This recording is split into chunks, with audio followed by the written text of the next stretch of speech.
I have changed my corporate career many times, and now I'm a recruitment consultant who helps others change and grow their corporate career. And one of the things that really helped me grow my corporate career is the right interview skill set. And I see every day people having amazing background and great experience blowing up their interview because they don't follow simple guidelines to an interview process. And today I will be sharing with you simple guidelines that will help you pass any interview successfully. These are the guidelines that helped me multiple times, and these are the guidelines that I'm providing to the candidates in order to prepare them for an interview. First of all, if you are watching this video, you are probably preparing yourself for an interview. Congratulations. It's not very easy in a modern day and age to attract someone's attention with your resume, and it's even more important to keep holding their attention with the right interview skill set. The first thing that you want to do preparing yourself for an interview is information gathering. And this is not just reading through the job description and understanding what the job description is. However, this is important as well. It is mainly going to the company website and researching what the company does. You want to know what the company does, where this company do it, what the size of the company is, and who works for this company. Usually, if you can go to an about page, it will give you key stakeholders that you would want to research a little bit more in depth about. The second piece of information gathering is obviously the job description. You always want to know to a T what job description says and what job description wants from you with regards to this opportunity. The next piece, as funny as it sounds, is knowing your resume. It's really learning what you wrote down in your resume and being able to communicate that to the hiring manager without looking at your resume. After you collected all this information, what you want to do is you want to get your friends and family together and conduct a mock interview.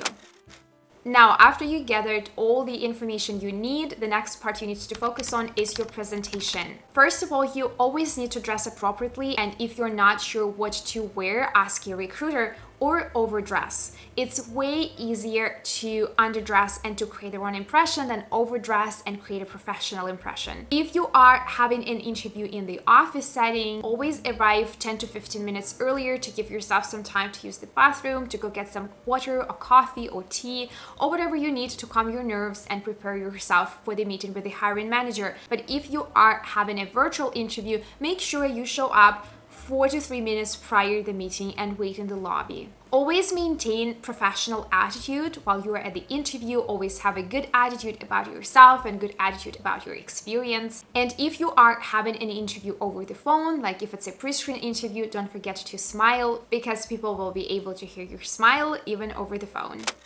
Now, after the next part, how to answer important questions. Be decisive with your answers. Don't just give the answers like yes and no. Explain the situation or explain the problem, explain your point of view whenever it's possible. Don't generalize. Try to describe a situation or a task that you were performing in the past and give as many details as possible that are specifically related to this situation or to this task. Also, try to describe the action that you personally took in order to resolve the situation, in order to resolve a conflict, or in order to overcome a challenging situation.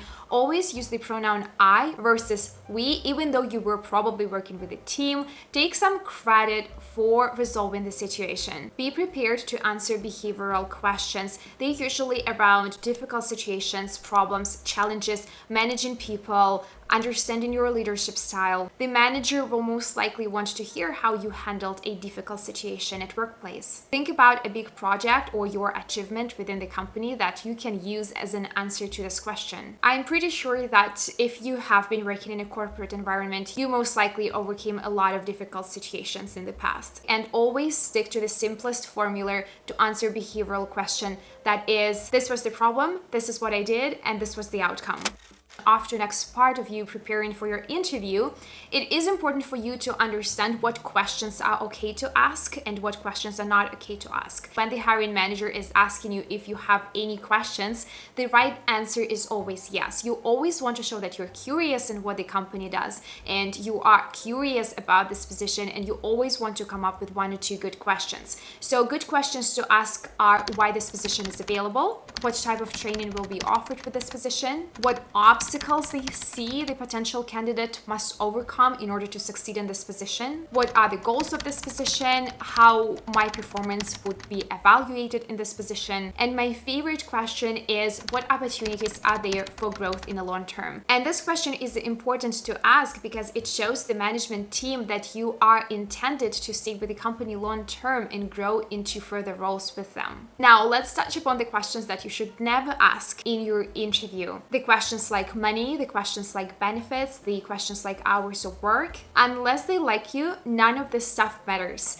You first need to let them know that you like the company and you like the people, and postpone these questions up to a stage where you have a chance to negotiate the offer. If you start asking these questions early on in the interview process, the hiring manager will most likely think that you are there simply for money, for good hours, for a hybrid work environment, for your benefits, that you don't actually care about the company at all. And even if you don't care about the company, that's still not something that you want to show in the first stages of the interview process. Other questions you would never want to ask during the interview: how in-depth is your background check? Can I work remotely? What other jobs are you currently looking to fill? When do I start? When can I take my first vacation? What are your benefits like? How quickly do people get promoted? Are there any difficult people to work with? How did I do during this interview?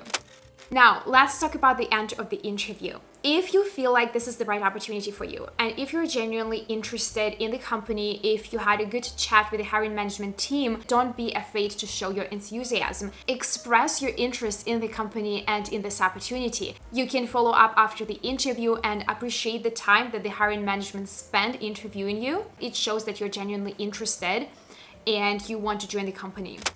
Now, some of the situations in the past that I had with my candidates are pretty interesting, and these are the situations that you should never repeat or ever try to do during the interview, because I guarantee you will not get the job. I had a candidate who was taking the interview running on a treadmill in the gym. I had a person who was eating donuts in the car while taking the interview on the cell phone. I was having a candidate who was drunk during the interview because they were on the vacation in Mexico. Obviously, I had multiple times when people didn't show up for an interview for one reason or another without letting the hiring team know about it. Even if you are running late, it's very polite to let the hiring team know why you're running late, explain to them the situation in short, and ask for an extension of time. Because if you are running late for one reason or another, it doesn't mean that you will not get this job or you will not get this chance, because situations happen. This is the easiest strategy for you to pass any interview. If you use this preparation strategy, I guarantee that you will succeed. And in case you still would not be able to get the job, it would not be because you failed the interview process. Thank you so much for watching, and I will see you next time.